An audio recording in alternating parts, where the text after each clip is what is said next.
Ustadz mau nanya, bagaimana hukum bermain kecanduan game online? Dan gimana solusinya jika suami sudah ketagihan game online? Apa yang harus dilakukan seorang istri? Jangan mentang-mentang ibu sudah hijrah ngaji, pulang dari sini panggil suaminya, "Mas, sini sebentar. Assalamualaikum.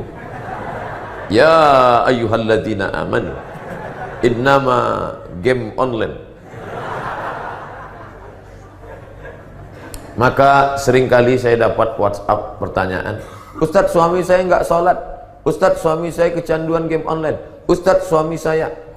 Ibu punya 6 wali. Loh, bukannya 9 Pak Ustadz? Itu wali songo. Ibu punya 6 wali. Ayah, mbah, kakak, adik, kakak ayah, adik ayah, paman. 6 ini wali. Wali bukan hanya dipanggil ketika mau akad nikah, tapi menasehati suami. Kami sebagai walinya duduk 6 wali menginterogasi. Dulu ketika kamu mau menikahi anak kami kan sudah fit and proper test kamu. Sekarang kemana amanahmu? Kenapa kamu gila main game online PlayStation? Nah, ini duduk kan, duduk bersama. Karena ibu tidak bisa menasehati mereka. Mereka akan bangkit temperamen, marah. Jangan lupa, game online itu ada kecanduannya. Game online, website porno, dengan narkoba itu sama, menyerang otak. Dan berapa banyak anak-anak yang terserang penyakit itu. "Ustadz Somad, tolong kasih saya doa." "Doa apa, Bu?" "Doa anak saya kecanduan game online." Duh, saya belum ketemu doanya sampai sekarang. "Allahumma jannibnuhu min game online." Gimana doanya? Yang belikan dia HP siapa? Saya. Yang ngasih dia uang beli pulsa siapa? Saya.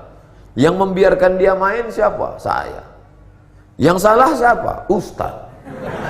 Kok saya yang salah? Ini tanggung jawab kita bersama. Tapi yang biasanya pertanyaan ke saya, anak, ini suami. Wah, luar biasa juga ini. Oleh sebab itu, insya Allah kita doakan bersama, mudah-mudahan Bapak cepat sembuh dari kecanduan game online. Ustadz, seorang wanita yang berpakaian syar'i sudah tertutup sesuai dengan ajaran Islam, tapi perempuan tersebut masih sering main-main keluar dengan teman-teman lelaki. Apakah itu diperbolehkan? Ini namanya hijrah setengah tiang. Ya ayyuhalladzina amanu dukhulu fi silmi kaffah. Hijrahnya mesti total. Berhijabnya sudah, tapi cara bermain bertemannya, la yakhluwanna rajulun ma'amra'atin illa ma'azi mahramin. Tidak boleh khalwat bersunyi-sunyi berdua-duaan laki-laki perempuan kecuali dengan mahram. Kalau berdua yang tidak mahram, fasadithuhuma syaitan. Maka yang ketiga adalah syaitan. La tusafiranna imra'atun, tidak boleh perempuan laki-laki musafir jarak waktu tertentu illa ma'azi mahramin, kecuali dengan mahram. Laki-laki yang membiarkan anak gadisnya, istrinya, adiknya, kakaknya yang sudah pakai hijab, dia biarkan saja jalan. Dayyuth, la yadkhulul jannata dayyuth, tidak masuk surga dayyuth. Muhammad dayyuth ya Rasulullah. Siapa dayyuth itu Rasulullah? 2 jawaban Nabi. Pertama, alladzi yuqirru su' ala ahlihi, membiarkan su', perbuatan jelek pada ahlihi, anaknya, adiknya. 2, la yagharu, tidak ada rasa cemburu. Tak ada cemburu sama sekali, tak ada ghirahnya. Maka alhamdulillah kita yang masih ada rasa cemburu. Mau pergi kemana? Jalan sama siapa? Pulang jam berapa? Boncengan sama siapa? Say no to bonceng. Yang laki-laki say no to drug. Ini amat sangat penting. Selangkah lagi kita mau masuk surga. Tapi kalau kita tidak jaga ini, ya ayyuhalladzina amanu, hai orang beriman, hai para suami, qu anfusakum, jaga dirimu, wa ahlikum, istrimu, anakmu, adikmu. Alhamdulillah di Malang itu masih dijaga. Tadi ketika saya pulang dari rumah Al-Habib Bagir Ustadz Maulad Dawilah, Ustaz Abdul Somad, tolong mundur sejenak. Ada dari kalangan yang perempuan mau memohon doa, datang tapi jarak jauh, tetap memakai hijab, yang tampak hanya mata saja, masih menjaga sunnah Rasulullah SAW. Saya hanya dari jauh mendoakan, memberikan doa, kemudian mengucapkan salam.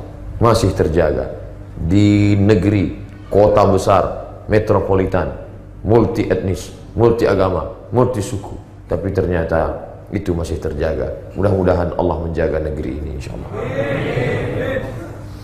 Ustaz, mengenai permasalahan ormas yang ada di Indonesia, saya dapati begitu banyak ormas yang saling bermusuhan, terutama di akun media sosial. Mohon diberi nasihat Ustaz, agar kita umat Islam tidak saling mencaci antar umat, padahal juga semazhab, seagama. Ada satu meme yang saya posting di fanpage saya dari Al-Mukarram Ustaz Kiai Haji Dr. Muhammad Afifuddin. Baik sekali, kata dia di ormas, di sosial media, di medsos, jangan terlalu serius, jangan membangkitkan emosional, jangan terlalu, pesan-pesannya unik, kalimatnya indah. Bisa di copy di fanpage Ustaz Abdul Somad, yang aslinya gambar saya dengan anak suku Terasing, suku pedalaman, karena tiap 6 bulan sekali saya masuk membawa bantuan dari kalangan kaum muslimin. Ada di sana. Jadi jangan habiskan energi. Kalau ada sesuatu cukup posting balasan sekali saja. Saya kalau ada isu-isu cukup saya posting klarifikasi tabayun sekali saja, supaya jamaah yang terdesak dia posting sekali, dan saya pesan posting sekali. Jangan larut dalam perkelahian.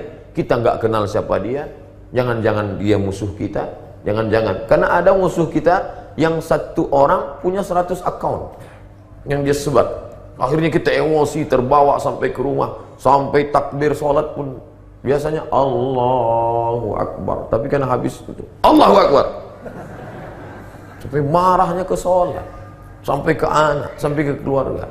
Jangan habiskan energi untuk itu. Saya punya jamaah, ketemu dengan jamaah di airport Medan, Kuala Namu. Ustaz, saya bawaannya emosional aja, kalau nonton ini bawaannya marah, kalau nonton ini bawa marah. Saya katakan, cari ustadz yang lembut-lembut, yang lembut-lembut. Siapa ustadz yang lembut? Ini, tonton Mama Dede, insya Allah gak akan marah. Atau Ustadz Abdullah Hadrami, atau Ustadz Arema, Kiai Arema, klik di sana, insya Allah yang lembut-lembut. Atau jamaah, jamaah, insya Allah gak akan marah. Jangan yang bawa kita emosional, marah-marah. Semoga Ustadz selalu istiqamah dalam dakwah, amin. Bagaimana hukum memelihara reptil seperti ular piton yang tidak berbisa? Nabi bertanya kepada anak namanya Abu Umair, ya Aba Umair, ma fa'alan nughair? Ya Aba Umair, ma fa'alan nughair? Nughair burung pipit kecil. Anak ini memelihara burung pipit. Itu dalil boleh memelihara peliharaan, binatang peliharaan, selama tidak menyakiti dan tidak haram. Adapun ular, pakai mazhab Syafi'i haram. Mazhab yang lain mungkin ada makruh. Maka saya menganjurkan kalau mau pelihara, peliharalah burung. Saya nggak tertarik burung Pak Ustaz, tertariknya ular. Cari burung yang mirip ular. Mungkin warnanya ular sawah, warna hijau, ular sawah.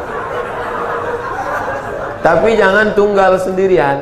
Buat kandangnya besar, ada pohonnya, ada kolamnya, berpasang-pasangan. Karena kalau dia sendirian, pagi-pagi engkau panggil, dia menjerit, kawin, kawin. Engkau sangka dia sedang bahagia, padahal dia penuh penderitaan.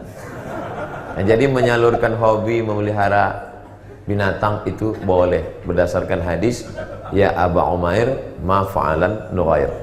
Kalau mau berkoleksi, koleksilah yang kira-kira koleksi itu menolong kita di hadapan Allah. Jangan koleksi yang membuang harta. Bayangkan kalau antum memelihara anjing herder, anjing pudel, anjing ini, untuk salonnya aja 1 juta, sementara biaya untuk sampomu nggak ada. Lebih banyak uang untuk sampo anjing. Untuk ular piton itu berapa ayamnya?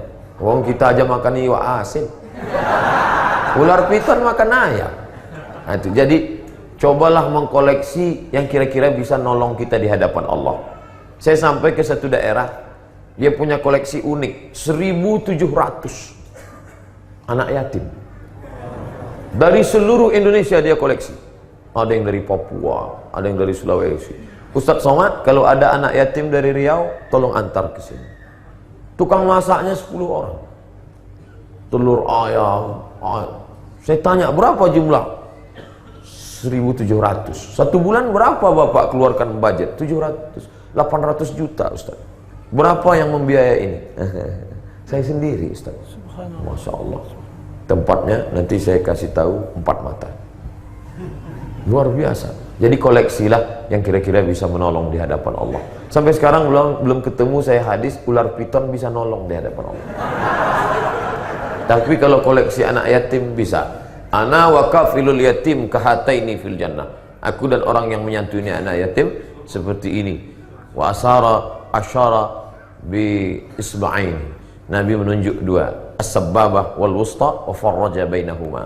Seperti ini nanti di padang mahsyar. Mudah-mudahan kita mengkoleksi dalam tanda kutip yang dapat menolong kita di hadapan Allah. Amin. Ya Rabbana ya Rabbana.